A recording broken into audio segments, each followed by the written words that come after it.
O que eu quero falar com você é o poder que queima dentro de nós. Repita isso comigo. Glória a Deus. Quando você olha lá em Atos 1:8, você vê uma promessa do Senhor, uma promessa do dínamos, do poder, que é o Espírito dentro de nós. Então eu quero começar com esse texto, né? O meu tema hoje é o Espírito Santo que queima. Diga comigo, que queima. Porque é fogo. Diga, que queima. Porque é fogo. Aleluia. E eu quero trazer um pouco esse tema e desmistificar e buscar apoio teológico, bíblico e algum embasamento para que a gente possa cantar com propriedade, para que a gente possa buscar e orar com propriedade e para que a gente tenha essa intensidade desse fogo. Leia comigo Atos 1:8, vamos lá? Mas receberão e serão minhas testemunhas em Jerusalém, em toda a Judeia e Samaria e até os confins da terra. Você e eu recebemos poder do céu para viver na terra com um propósito que é muito maior. O propósito principal aqui desse poder, desse dínamos é o quê? Ser testemunha em todos os lugares, até os confins da terra. Então o propósito maior do Espírito que está dentro de nós é que nós possamos ser testemunhas. E o Espírito dentro de mim, de você, ele funciona como um libertador da carne, né? Paulo fala sobre isso lá em Romanos, que o Espírito nos liberta da carne, só por meio do Espírito. Então há essa luta entre carne e Espírito, mas ele te conduz a uma missão que vai além de você mesmo. E quando a gente olha para o livro de Atos dos Apóstolos, eu vou falar um pouco da história na sequência, mas vou pincelar alguns versículos apenas. No capítulo 2, no verso 1, a Bíblia diz assim: e cumprindo-se o dia de Pentecostes, estavam todos concordemente, ou seja, em acordo, concordemente. Eu li certo? Então lê você para ver se eu li certo. Meu Deus, vocês são muito inteligentes. No mesmo lugar, de acordo, juntos, reunidos no mesmo lugar. Que dia foi esse? No dia de Pentecostes. Tinha unidade. Pentecoste é um símbolo da reunião dos discípulos ali no cenáculo. Eu não vou entrar muito nisso.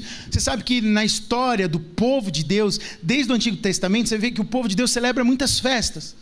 Tem muitas festas. E uma das festas mais famosas, que é muito falado, é a festa da Páscoa. É a festa que Jesus, né? Ele fala, o dia da grande festa. É a festa que Jesus, ele come com os discípulos num cenáculo, num lugar de reunião, preparado por alguém que ninguém sabia quem era, mas que os discípulos encontram, preparam, comem a última Páscoa com Jesus, para 50 dias depois o Espírito ser derramado.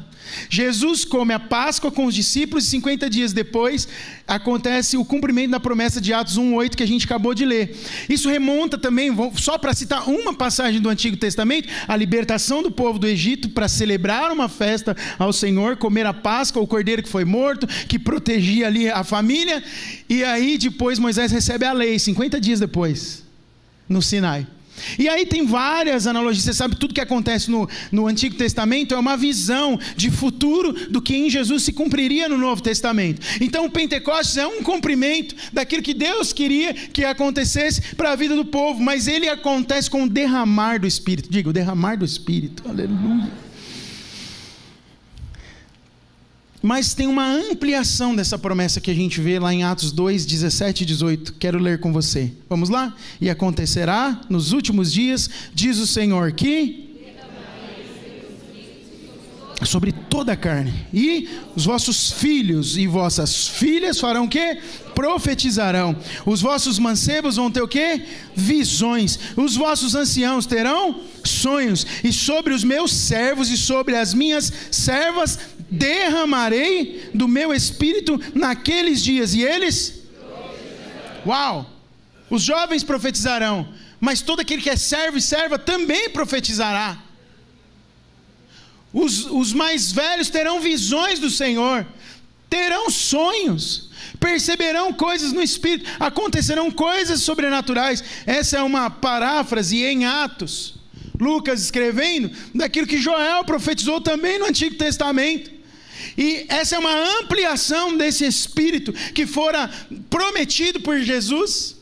Quando é assunto aos céus, olha, fiquem calmos, esperem em Jerusalém, porque do alto vocês vão ser revestidos do quê? Poder.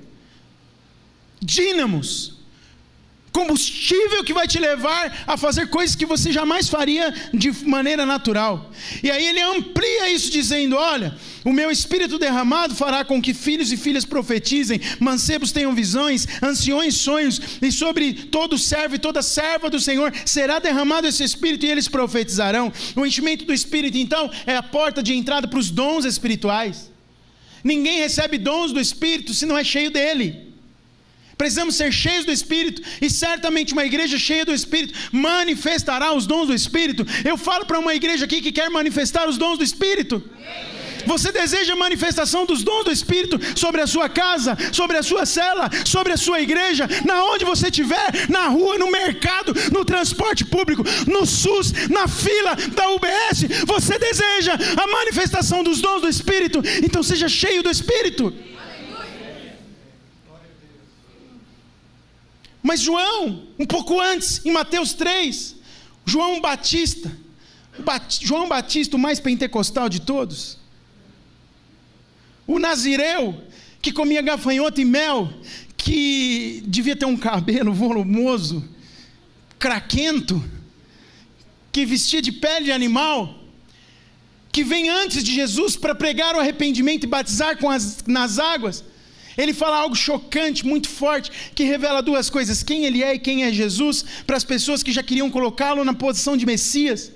E em Mateus 3,11, a Bíblia diz assim: disse João o Batista, vamos juntos? Eu os batizo com água para arrependimento, mas depois de mim vem alguém mais poderoso do que eu, tanto que não sou digno nem de levar as suas sandálias. O que ele vai fazer?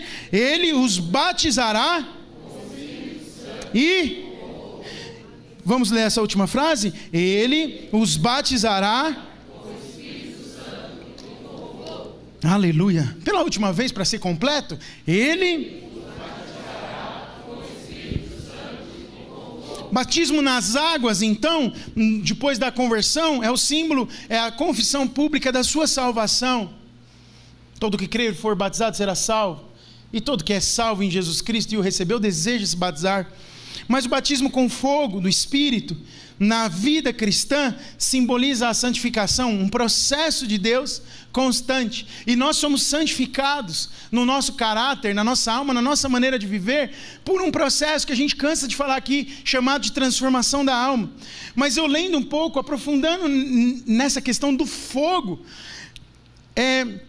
eu li muitos homens sábios de Deus falando sobre isso, pais da igreja, teólogos do tempo presente. O que esse cara fala disso? O que esse irmão, esse pastor fala disso? E eu pensei em algumas coisas que eu falei: uau, é isso, esse é o ponto. E aí eles fazem toda aquela análise técnica, teológica, mas no fundo o que está batendo é o Espírito queimando.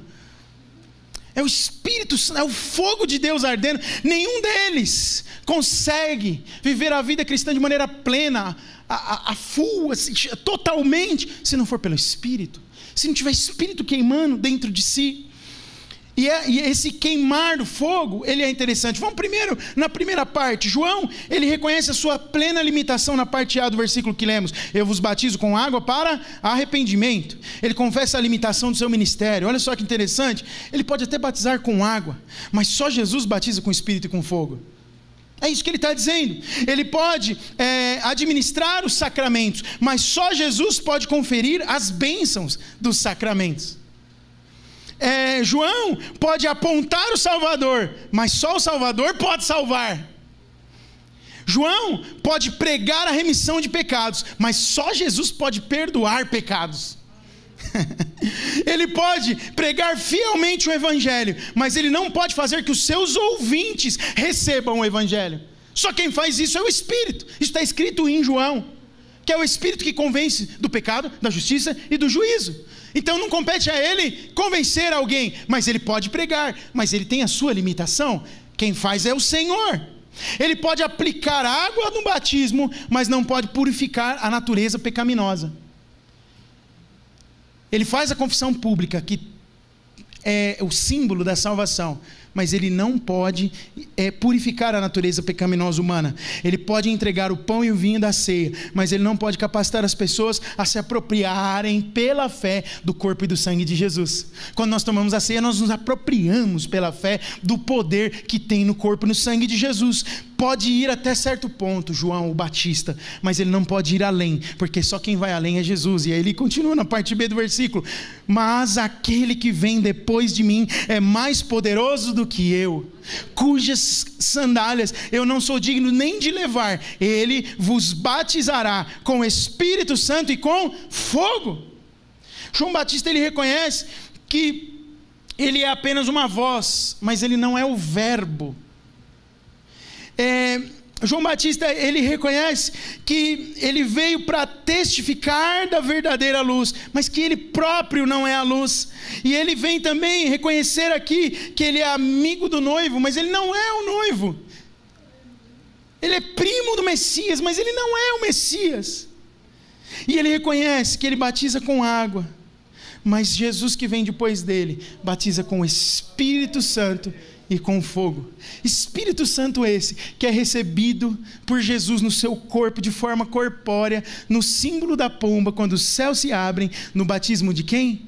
De Jesus. Feito por quem? Por este João Batista. Como Jesus é demais. João então está reconhecendo quem ele é. O lema dele, né? Convém que ele cresça e eu diminua. Que ele cresça e eu diminua.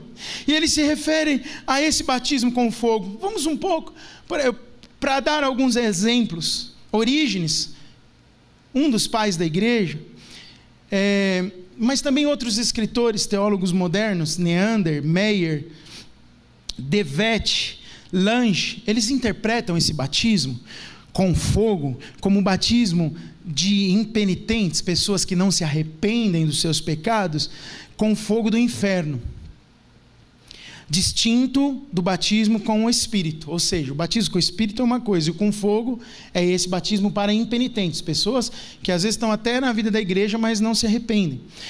Outros estudiosos mais modernos ainda, como Warren Wiersbe, eu já citei ele outras vezes aqui, leio muita coisa dele, ele também concorda com essa visão. William MacDonald também, Craig Keener também, eles têm esse pensamento.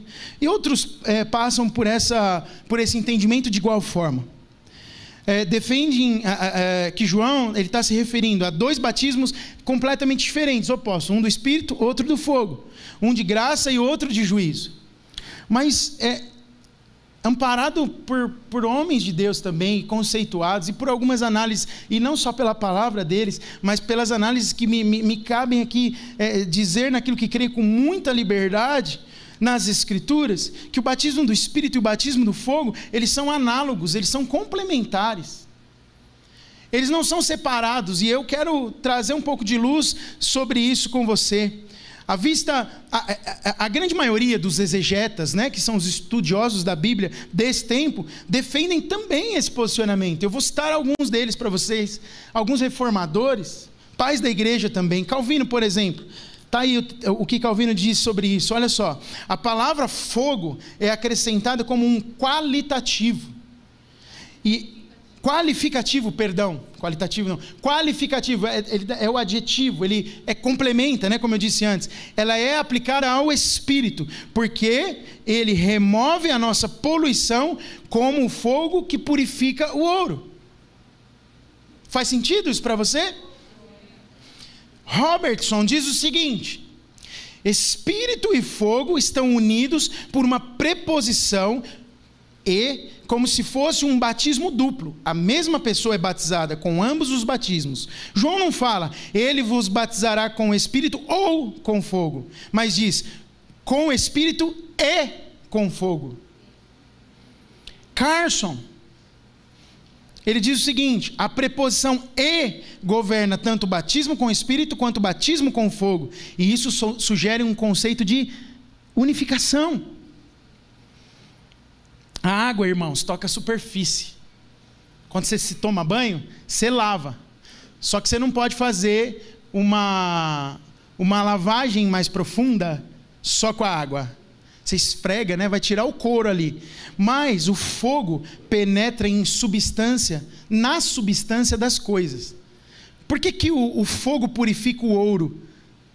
Porque existem impurezas na terra de onde o ouro é tirado. E só o que tira as mais profundas impurezas é o fogo. Não adianta lavar uma pepita de ouro para tirar as impurezas. Precisa fogo para que aí sim fique purinho. Diga comigo, purinho. Purinho só com fogo.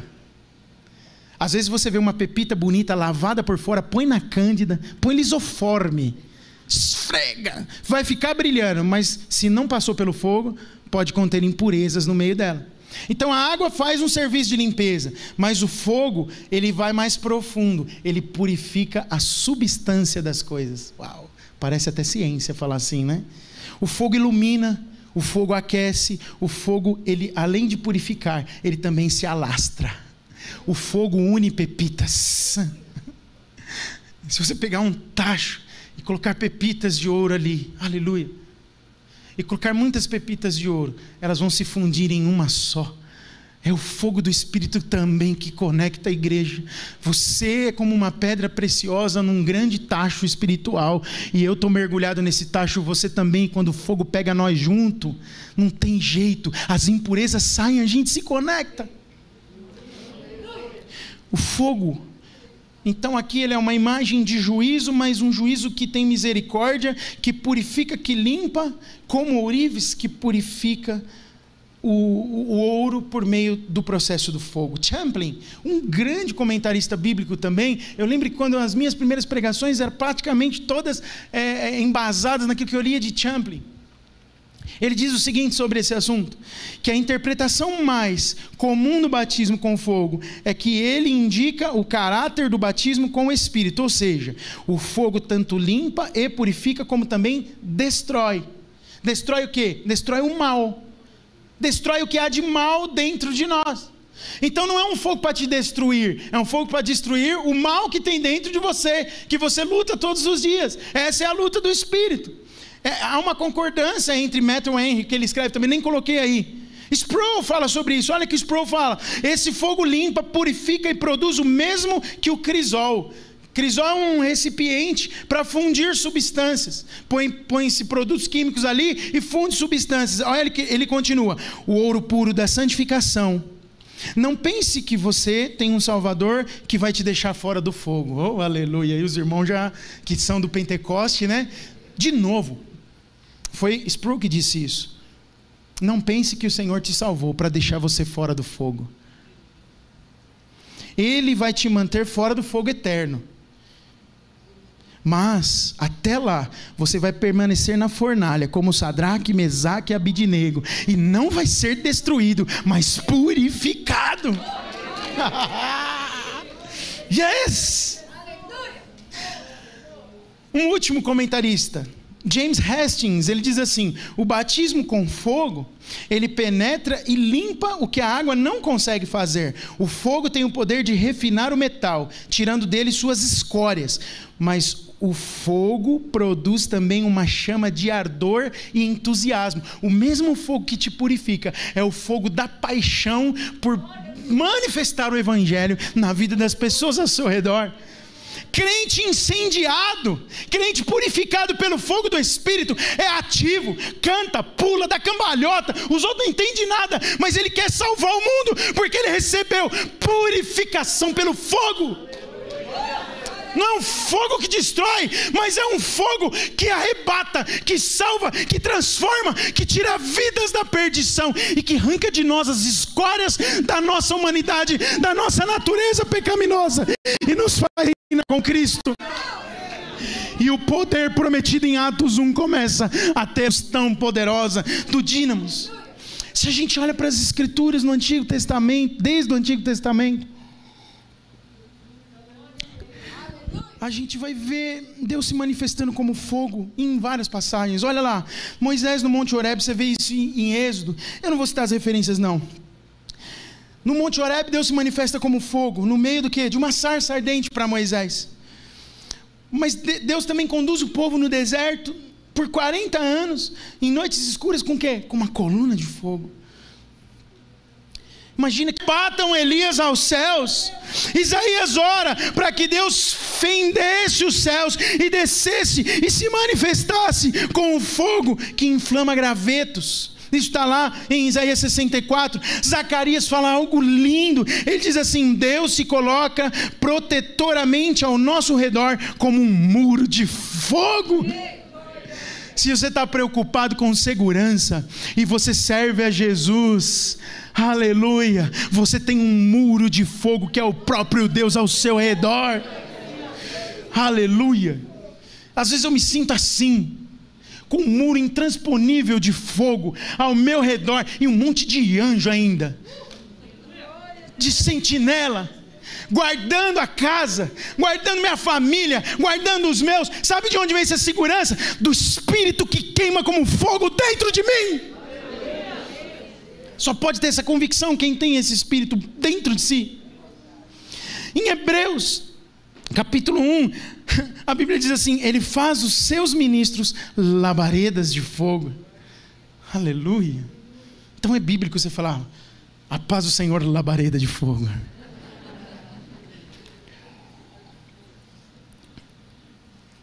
Hebreus também diz que o nosso Deus é fogo. Lá em Daniel, a Bíblia diz que o trono dele é fogo. Em Jeremias diz que a sua palavra é fogo. Jesus batiza com fogo. O Espírito Santo desceu no Pentecostes. E ele desceu no Pentecostes e diz que todos foram tomados como línguas, como de fogo. Então, se tem um adjetivo, um qualitativo que se encaixa perfeitamente nesse Espírito, que precisa de muitos outros para que a gente consiga entender a sua profundidade. Ele é uma pessoa, ele é amigo, ele é água que flui, ele é rio caudaloso para trazer frescor em dias de sol muito quente. Ele também é fogo que purifica e que manifesta o seu poder por meio do fogo e nos faz labaredas de fogo, não para condenação, mas para restauração contínua até o dia do Senhor. Eu percebi que desde a oração hoje eu estava gastando a minha voz demais, e quando eu estava cantando aqui eu comecei a ficar sem voz já. Eu dei a vida no louvor hoje, porque vocês me conduziram para isso. Foi uma bênção. Quem sentiu a presença de Deus aqui? Eu acho que eu estou ficando sem voz aqui, mas eu vou terminar. Eu quero ler um outro comentário, mais dois na verdade. 2 ou 3. O primeiro, de Fritz Rienecker. Ele diz o seguinte: o Espírito e o fogo são um elemento da nova vida que continuamente julga e purifica. Diga comigo: julga e purifica. Você lembra domingo passado, quando eu estava lendo o texto de Paulo sobre a ceia? E Paulo fala assim: olha, deixa que Deus julga, não julga o irmão não. É esse fogo aí. Ele julga o que está impuro e purifica por meio desse fogo quem manda dentro de você. Está entendendo? Quem está comigo, diga amém. Amém. É o Senhor quem está fazendo isso. Mas o lindo, Paulo termina e conclui esse pensamento dele naquele texto dizendo: julga para que você não seja condenado com o mundo.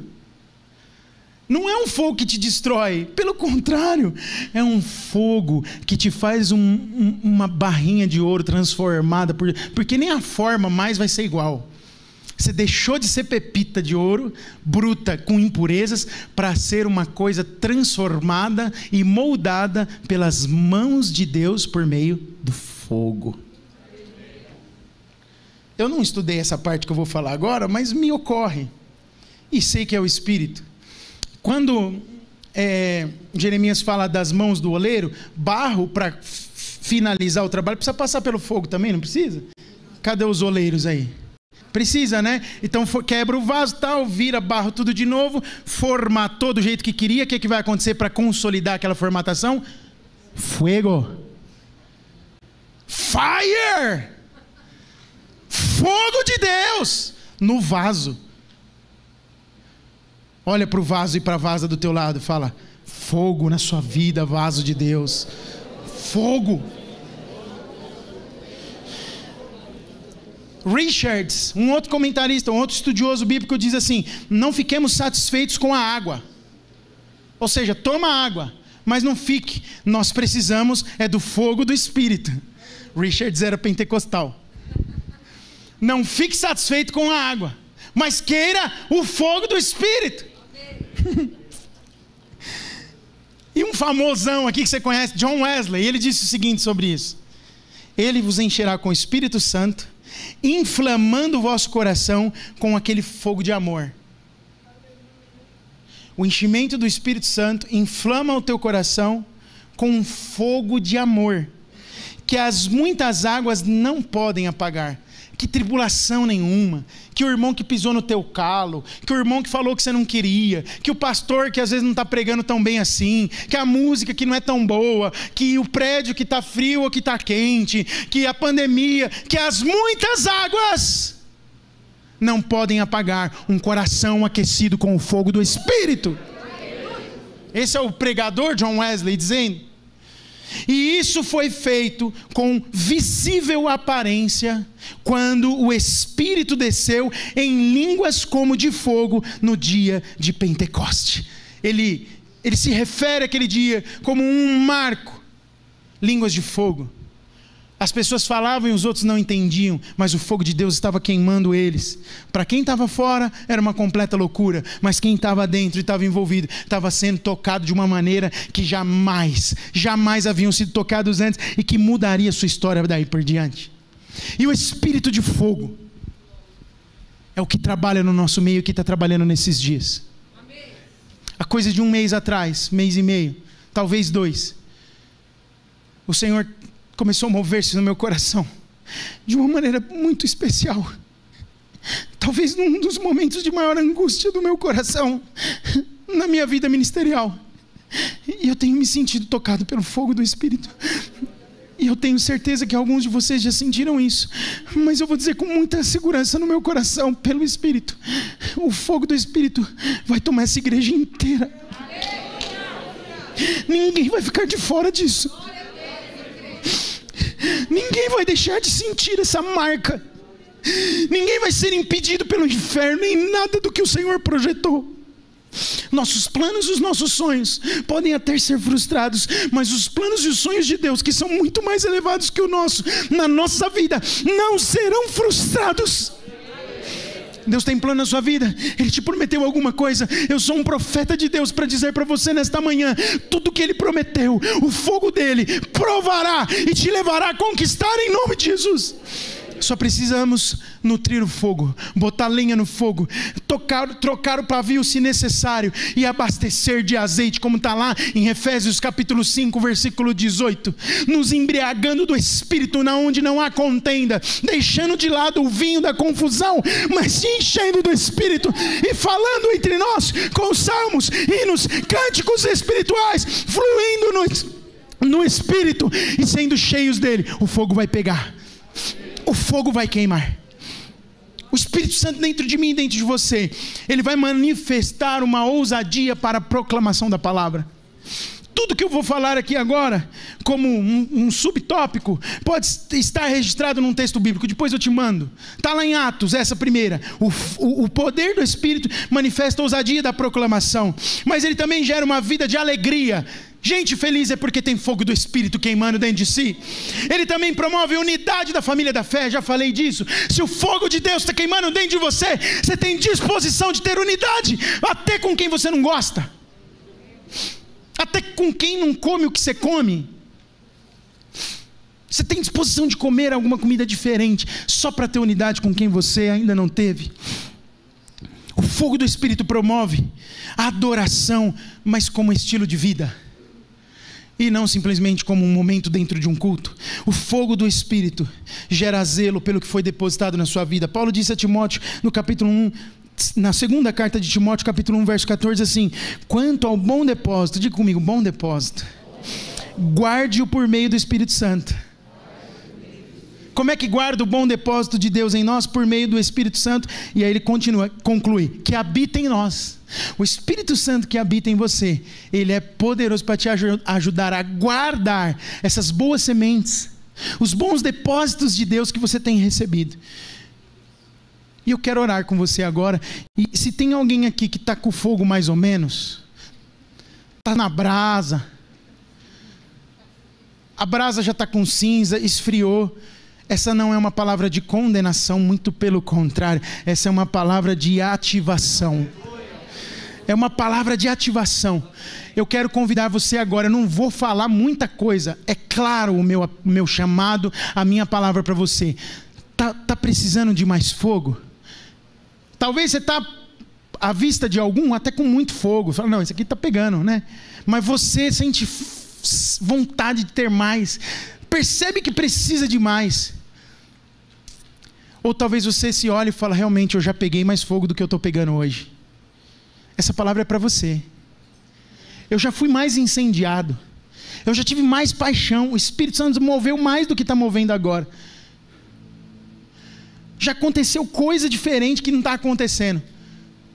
Eu não sei se eu vou precisar remover todas as cadeiras aqui e empilhar para orar por todo mundo. Mas hoje eu não saio daqui sem orar junto com a equipe por aqueles que quiserem receber fogo de Deus na sua vida e receberem a unção do Espírito para viver um tempo novo na sua vida. O Senhor marcou um dia especial na agenda dele para mim e para você nessa manhã. E o fogo de Deus ele não vai descer como no Pentecostes, porque no Pentecostes precisou descer porque ainda não estava neles, mas agora ele vai fluir a partir de mim e de você. E aí vai ter hora que você vai perceber que o fogo vem de dentro e vem de fora e toma você inteiro, e o fogo do Espírito vai te dar uma ousadia nova para os desafios que você tem enfrentado, ou quer enfrentar, ou precisa enfrentar em Deus. Fique de pé no seu lugar. Qual a música? Amém? Amém? Já? Come on. Vamos cantar. Vou falar uma coisa para você. Eu sou suspeito para falar isso, mas se tem uma coisa que faz a gente fluir no sobrenatural, é uma música ungida. É uma canção bem cantada. E o que é uma canção bem cantada? Eu lembro da turma do Prit. Quando eu era criança, eu fui evangelizado com eu ia falar um CD, não era CD. Eu fui evangelizado com uma cassete, que de vez em quando eu tinha que tirar do aparelho que tocava para desenroscar a fita. Mas eu lembro da minha mãe pondo aquilo para mim, assim. E eram todos uns amiguinhos da turma do Prit. Eles falavam, vai de novo, vai começar e tal. E eles começavam a cantar: amados, vamos amar uns aos outros, mas a mãe de Deus, tudo que ama é nascido. E aí eles falavam, o verdadeiro louvor é o que sai do seu coração. Eu nunca mais esqueci disso. Irmãs, olha as marcas que vocês deixam no coração das crianças. Eu devia ter 5, 6 anos de idade. Eu nunca esqueci uma verdade, um princípio da palavra. O louvor verdadeiro é aquele que Jesus ensinou para a mulher samaritana em João 4. É o que sai do coração. Ela com dúvida: Senhor, aonde eu devo adorar? Num monte, no outro monte, num lugar. Jesus: não, o verdadeiro louvor é o que sai do seu coração. Aleluia. E o verdadeiro louvor sai do coração, aquecido pelo fogo do Espírito. Uau! Nos dá ousadia, nos dá fé. Vamos adorar ao Senhor. E depois que nós adorarmos ao Senhor, você pode começar a vir aqui na frente, se é o teu caso e você quer ser queimado pelo fogo do Espírito. Aleluia.